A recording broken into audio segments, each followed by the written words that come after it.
ভাইয়া, আপনি কি কোনো কাজ করছেন নাকি? যার আশায় বসে আছি সে তো কিছু বলে না। ইরা কিছু না বলে এক মনে খাচ্ছে। আমি বললাম, আজকে আমি অনেক সুন্দর একটা দৃশ্য দেখেছি। ইরার দিকে তাকিয়ে বললাম। ইরা চোখ বড় বড় করে আমার দিকে তাকিয়ে আছে। হঠাৎ মারিয়া বলল, কি দেখেছেন ভাইয়া, আমাদেরও বলেন। আজকে আমি আর কিছু বলতে পারলাম না। তার আগে ইরা আমার মুখে একটা ফুচকা ঢুকিয়ে দিয়ে ওদের বলল। তোরা এত কথা বলছ কেন? চুপচাপ খা। আর আমি অন্যদিকে তাকিয়ে হাসছি। আমার মন চাচ্ছিল ইরার হাতে খেতে, তাই এই প্ল্যান করি। অনেক হাসি পাচ্ছে, তাই না? আমি আর কিছু বললাম না, কারণ ইরা রেগে যাচ্ছে। সবার খাওয়া শেষ হলে বিল দিয়ে আবার জার্নি শুরু করলাম। পুরো রাস্তায় আর কেউ কোনো কথা বলেনি। অবশেষে ইরাদের বাসায় চলে আসলাম। বাসায় এসে সবার সাথে কুশল বিনিময় করলাম। ইরার বাবা বলল, যা মা, ওকে নিয়ে তোর রুমে যা। ইরা আগে হাঁটতে লাগলো আর আমি ওর পিছনে। ইরা আমাকে একটা রুমে নিয়ে গেল। রুমটা অনেক সুন্দর করে সাজানো হয়েছে, আর দেয়ালে ওর অনেক ছবি আটকানো। তা দেখে বোঝা যাচ্ছে এটা ইরার রুম। যেই খাটে বসতে যাব, ইরা আমার শার্টের কলার ধরে টান দিয়ে দেয়ালের সাথে চেপে ধরে বলল, ওই সময় তো দৌড় দিয়ে বেঁচে গেলি, এখন কি হবে তোর? এই মাইয়া এত তুই তাই করে কথা বলে কেন বুঝি না। কি হলো, কথা বল। আমি কোনো কথা না বলে ইরার কোমরে হাত দিয়ে টান দিয়ে আমার একেবারে কাছে নিয়ে আসলাম।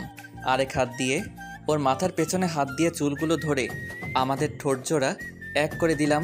ইরা আর কিছু বলল না, শুধু তাল মিলিয়ে গেল। কিছু সময়ের পর মারিয়া এসে আমাদের ডেকে নিচে নিয়ে গেল।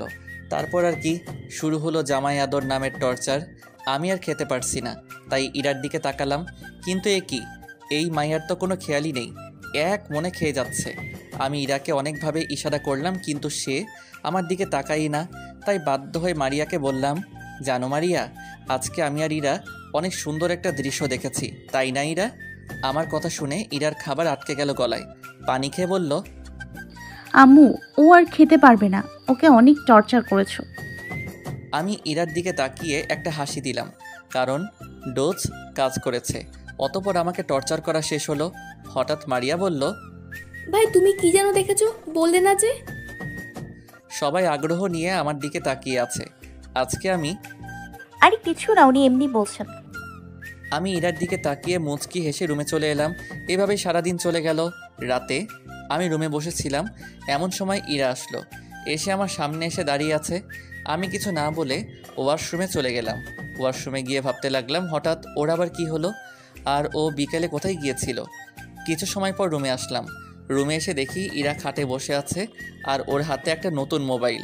আমাকে দেখেই ইরা আমার সামনে এসে বলল, এই নাও, এটা তোমার জন্য। আমার সামনে মোবাইলটা দিয়ে। কেন? তোমার মোবাইলটা তো আমি ভেঙে দিয়েছিলাম, তাই এটা তোমার জন্য কিনে এনেছি। আপনার মোবাইল আমার লাগবো না। ওই কি করলি তুই? দেখ, ভালো মতো বলতেছি, মোবাইলটা নিয়ে, না হলে মায়ের একটাও নিচে পড়বে না। কত সুন্দর থ্রেড, কি আর করার, মোবাইলটা নিতে হলো। মোবাইলটা অনেক সুন্দর। হঠাৎ ইরা আমাকে দেয়ালের সাথে চেপে ধরে বলল, আর কোনো দিন যেন তোমাকে অন্য কোনো মেয়ের সাথে কথা বলতে না দেখি। যদি দেখি তুমি অন্য কোনো মেয়ের সাথে কথা বলছো, সেদিন আমি কি করবো আমি নিজেও জানি না। আমি আর কিছু বলতে পারলাম না। তার আগেই ইরা আমার আর ওর ঠোঁট এক করে দিল। রাতে ডিনার করে সবার সাথে কিছু সময় কথা বলে রুমে চলে আসলাম। রুমে একা ভালো লাগছে না, তাই ব্যালকনিতে চলে গেলাম। কিছু সময়ের পর ইরা রুমে আসলো। আমাকে রুমে না দেখে ব্যালকনিতে আসলো। এসে আমাকে দেখে আমার কোলে বসে পড়ল। কি করছো এখানে? কিছুই না। তুমি কি জানো কালকের পরের দিন কি? কি? তুমি কি সত্যিই ভুলে গেছো? কেন, কি এমন যে মনে রাখতে হবে? না, তেমন কিছু না, আমার ঘুম পাচ্ছে, আমি ঘুমোতে গেলাম। ওর হাসি মুখটা মুহূর্তেই ফ্যাকাশে হয়ে গেল। ইরা উঠে চলে গেল, আর আমি ওখানেই বসে রইলাম। বুঝলাম যে ইরা কষ্ট পেয়েছে। কিছু সময় পর ইরা যখন ঘুমিয়ে গেল, তখন ভাইয়াকে কল করলাম। কল রিসিভ করলো। হ্যালো ভাইয়া। কেমন আছিস তোরা? ভালো আছি। তুই কিসের জন্য কল করা? বেশি কিছু না, একটা ছোটোখাটো হেল্প লাগবে। কি হেল্প? কালকের পরের দিন ইরার বার্থডে। আচ্ছা ঠিক আছে, আর কিছু বলতে হবে না, সবাই জন আমি করছি, তুই নিশ্চিন্তে থাক। ভাই, আরেকটা কথা আছে। বল। ইরা যেন এই ব্যাপারে কিছু না জানে। আচ্ছা ঠিক আছে। ভাইয়া, আরেকটা কথা। আবার কি? I love you. হয়েছে, আর পাম মারতে হবে না। আচ্ছা রাখি। এই বলে ফোনটা কেটে যেই পিছনে তাকালাম, আমি পুরোপুরি শক। কারণ ইরা চোখ মুখ লাল করে আমার পিছনে দাঁড়িয়ে আছে। মনে হয় সব কথা শুনে ফেলেছে। আজকে আমি শেষ। হঠাৎ ইরা বলল, ওই, তুই কাকে আই লাভ ইউ বললি? কান্না করতে করতে বলল। আমার ভিতর দিয়ে একটা শান্তির হাওয়া বয়ে গেল। হাসিটা কোনোভাবে চেপে রেখে বললাম, আমি আমার পার্সোনাল ব্যাপার আপনাকে বলবো কেন? দেখ, বলতে বলেছি, তুই কাকে বললি? আমি কাউকে জবাব দিতে বাধ্য নই। ঠিক আছে, আমি তোর জীবন থেকে সরে যাব। কালকের পরের দিনেই তুই ডিভোর্স পেপার পেয়ে যাবি। ইরা রুমের বাইরে চলে গেল, আর আমি বলদের মতো ওই জায়গাতেই দাঁড়িয়ে আছি। সারা রাত চলে গেল, কিন্তু ইরা রুমে আসলো না। আমিও সারা রাত না ঘুমিয়ে কাটিয়ে দিলাম। সকাল 9টা, ইরা ও তার আম্মু নাস্তা বানাচ্ছে। আমি রুম থেকে বের হয়ে সোজা ডাইনিং রুমে চলে এলাম। আমি ইরার বাবাকে বললাম, আঙ্কেল, আমার একটু জরুরি কাজ আছে, আমার এখন যেতে হবে। এটা কেমন কথা? কালকে আসলে আর আজকেই চলে যাবে? আবার এখন পর্যন্ত তো নাস্তাও করনি। আঙ্কেল, একটা জরুরি কাজ আছে, তাই যেতে হচ্ছে। আমি বিকেলে এসে ইরাকে নিয়ে যাব। আঙ্কেল আর কিছু বললেন না। আমি বের হওয়ার আগে দেখি ইরা আমার দিকে কান্না জড়িত চোখে তাকিয়েছিল। আমি কিছু না বলে চলে আসলাম। যে কাজের জন্য বের হয়েছি তা করতে করতে বিকেল হয়ে গেল। বিকেলে ইরাদের বাসায় গেলাম। গিয়ে দেখি আঙ্কেল আর আন্টি হলরুমে বসে আছে। আমাকে দেখে আঙ্কেল বলল, বাবা, তোমার আর ইরার কি কোনো ঝগড়া হয়েছে? না আঙ্কেল, কেন, কি হয়েছে? সকালে তুমি যাওয়ার পর থেকে ইরা কিছু না খেয়ে তার রুমে চলে গেল, এখন পর্যন্ত রুম থেকে বের হয়নি। ঠিক আছে, আপনারা টেনশন নেবেন না, আমি দেখছি। এই বলে ইরার রুমে চলে আসলাম। রুমের বাইরে দাঁড়িয়ে আছি। অনেকক্ষণ যাবৎ ইরাকে ডাকলাম, কিন্তু ওর কোনো রেসপন্সই নেই। ভাবতে লাগলাম, ইরা যেই রেগে আছে, এভাবে দরজা খুলবে না। তাই একটা প্ল্যান করলাম। ইরার মোবাইলে একটা মেসেজ পাঠালাম। মেসেজ পাঠানোর 2 মিনিট পরে ইরা দরজা খুলে দিল। ডোজ কাজ করেছে। মেসেজটিতে লেখা ছিল, তুমি যদি দরজা না খুলো তাহলে আমি এখান থেকে চলে যাব, আর কখনো আসবো না। ইরা দরজা খুলে দিয়ে আবার খাটে বসে মরা কান্না শুরু করে দিয়েছে। ওকে দেখে বোঝা যাচ্ছে ও এত সময় কান্না করছিল। ইরা নীরবে কান্না করেই যাচ্ছে। আমি গিয়ে খাটে বসলাম। কেউ কি মারা গেছে? ব্যাস, কাজ শেষ। শুরু হয়ে গেছে জোরে জোরে কান্না করা। কি হলো, এইভাবে কান্না করছো কেন? কুত্তার লাল বাদর সুর, তুই আমার সাথে কথা বলবি না। তুই তোর প্রেমিকার কাছে যা। আমি তো আমার প্রেমিকার সাথেই আছি। কি বললি? বললাম, আমি তো এতক্ষণ আমার প্রেমিকার সাথেই ছিলাম, তাই তোকে একটু সময় দিতে এলাম। আমার কথা শুনে ইরা আরও রেগে গিয়ে আমাকে টান দিয়ে বিছানায় শুইয়ে দিয়ে আমার উপর বসে শুরু করলো এলোপাতারি। আরে কি করছিস, লাগছে তো? আজকে তোকে আমি মেরে ফেলবো। তুই কোন ডাইনির সাথে ছিলে বল? মারতে মারতে বলল, ঠিক আছে বলবো, এখন বাইরে যাব, চল। আমি তোর সাথে কোথাও যাব না। মায়ের থামিয়ে বলল, ঠিক আছে, তোর যাওয়া লাগবে, কিন্তু কিন্তু কি? তোর মতো আটার বস্তা আমার উপরে বসে আছে, আমি মরে গেলাম, নাম তাড়াতাড়ি। ইরা রাগে অভিমানে আমার উপর থেকে নেমে বেলকনিতে চলে গেল। আমি ওর পিছনে বেলকনিতে গেলাম। গিয়ে দেখে ও কান্না করছে। চলো, বাসায় যেতে হবে, আব্বু কল করেছিল। ইরা আমার দিকে চোখ বড় বড় করে তাকিয়ে আছে, কারণ আমি এই প্রথম ওকে তুমি বললাম। কি হলো, কথা কানে যায়নি? তাড়াতাড়ি রেডি হও, বাসায় যেতে হবে। আমি যাব না। দেখো, আমাকে রাগিও না। আমি বলেছি না আমি যাব না। ঠাস ঠাস ঠাস দিলাম বসিয়ে। এখন যাও আর ভদ্র মেয়ের মতো রেডি হও। ইরা আর কিছু না বলে গালে হাত দিয়ে আমার 14 গোষ্ঠী উদ্ধার করতে করতে রুমে রেডি হতে চলে গেল। থাপ্পড় মারতে অনেক ভালো লাগে। ছোটবেলায় আম্মু বলেছিল, মায়ের উপর কোনো ওষুধ নেই। কিছু সময়ের পর সবার থেকে বিদায় নিয়ে বাইরে চলে আসলাম। গাড়ি স্টার্ট দিয়েই শুরু হলো ভাষণ। আমি তোর সাথে কোথাও যাব না। গাড়ি থামা। আমি তোর সাথে কোথাও যাব না। দয়া করে এখন চিল্লাচিল্লি করিস না। সারাদিন না খেয়ে আছি, অনেক ক্ষুধা পেয়েছে। এখন রেস্টুরেন্টে যাব। তুই চুপ হয়ে বসে থাক, একটা কথাও বলবি না। ইরা আর কিছু না বলে চুপচাপ মুখ ফুলিয়ে বসে আছে। আমি আর কিছু না বলে ড্রাইভ করতে লাগলাম। একটা রেস্টুরেন্টের সামনে গাড়ি থামালাম। গাড়ি থেকে নেমে রেস্টুরেন্টে গিয়ে দুজনে খাবার খেয়ে আবার জার্নি শুরু। ইরা চুপচাপ বসে আছে। তাই আমি বললাম, কি ব্যাপার, তুমি চুপচাপ বসে আছো কেন?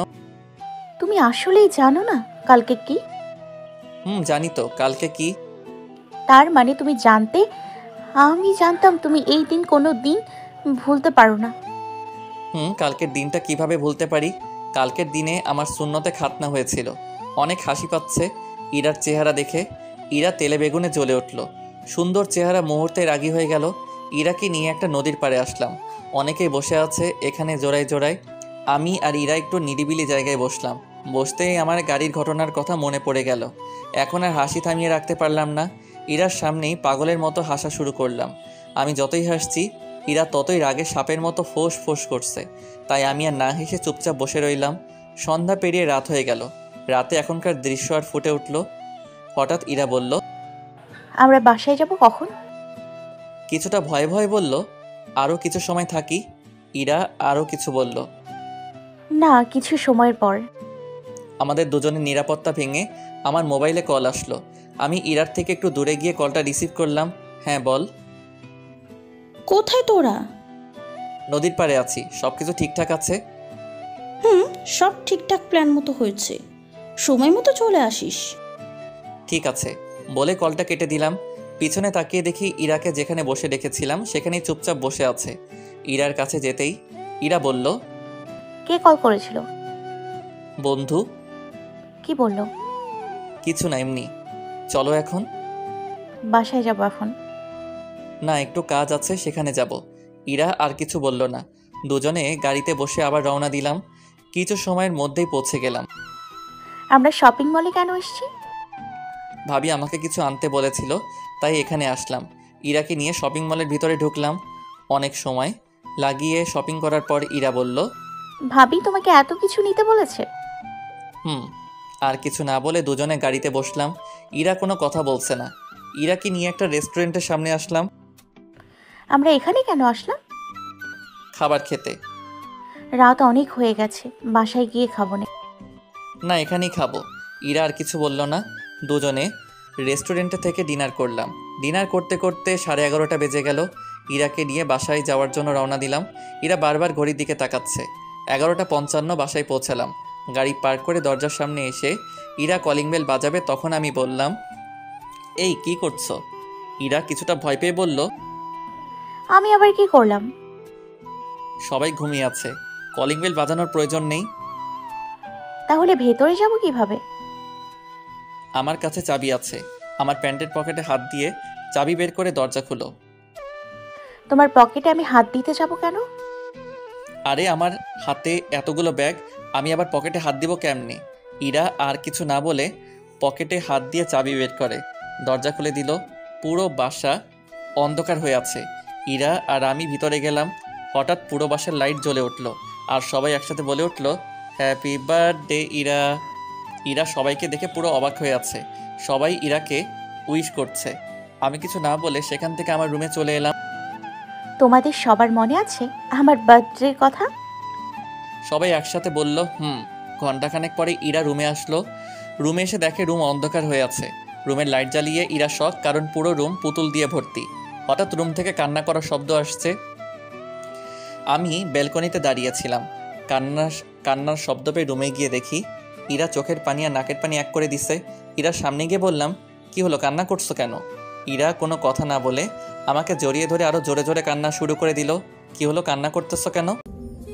তুমি এই কয়দিন আমাকে এত কষ্ট দিলে কেন? কাঁদতে কাঁদতে বলল, কি আমি তোমাকে কখন আবার কষ্ট দিলাম? তুমি বললাম কে? ইরাকে আর কিছু বলতে না দিয়ে আমার ঠোঁটজোড়া এক করে দিলাম। কিছু সময়ের পর ইরাকে ছেড়ে দিলাম। দুইজনে জোরে জোরে শ্বাস নিচ্ছে। আমি কিছু বলতে যাব, হঠাৎ ইরা আবার পাগলের মতো কিস করতে লাগলো। কিছু সময়ের পর ছাড়লো। ইরা কিছু বলতে যাবে, তখন আমি দুটো শপিং ব্যাগ ইরার হাতে দিয়ে বললাম, এগুলো পড়ো। আমি নিচে গেলাম। আমি নিচে চলে আসলাম। কিছু সময় সবার সাথে কথা বলে রুমে চলে আসলাম। রুমে এসে আমি পুরো অবাক। ইরাকে নীল শাড়িতে নীল পরীর মতো লাগছে। আমি এক দৃষ্টিতেই ইরার দিকে তাকিয়ে আছি। ইরা আমার সামনে এসে ঠোঁটে ছোট্ট করে কিস করে বলল, কি আজব, এমন ড্যাপ ড্যাপ করে কি দেখতেছো? আমার নীল পরীকে। তাই? হুম। চলেন ছাদে যাব। কি এত রাতে? এখন আমাকে কোলে তুলে। হ্যাঁ। নয় হ্যাঁ, এখন তুমি আমাকে কোলে তুলে নিয়ে ছাদে যাবে। কি আর করার, ইরাকে কোলে নিয়ে ছাদে আসলাম। ইরাকে বুকের সাথে জড়িয়ে দোলনায় বসে আছি। নিরাপত্তা ভেঙে ইরা বলল, জানো আমার অনেক স্বপ্ন ছিল কোনো এক রাতে তোমার বুকে মাথা রেখে চাঁদ দেখব। তাই? আচ্ছা, স্কুলে তোমার ক্রাশ কে কে ছিল? আমার স্কুল লাইফে একটাই ক্রাশ ছিল, আর সে হলো তুমি। আমি তোমাকে অনেক অনেক ভালোবাসি, কখনো আমাকে ছেড়ে যাবে না তো? আমিও তোমাকে অনেক অনেক ভালোবাসি, আর মৃত্যুর আগ পর্যন্ত শুধু তোমাকেই ভালোবেসে যাব। আচ্ছা শোনো, কাল থেকে আমি আব্বুকে বলে রেখেছি, কাল থেকে তুমি আর আমি আমার যে অফিস আছে সেটা দেখাশোনা করব। ইরার মুখটা আমার মুখের সামনে এনে এক গভীর কিস দিয়ে বললাম, আমার স্কুল লাইফের ক্রাশ এখন আবার অফিসের বস।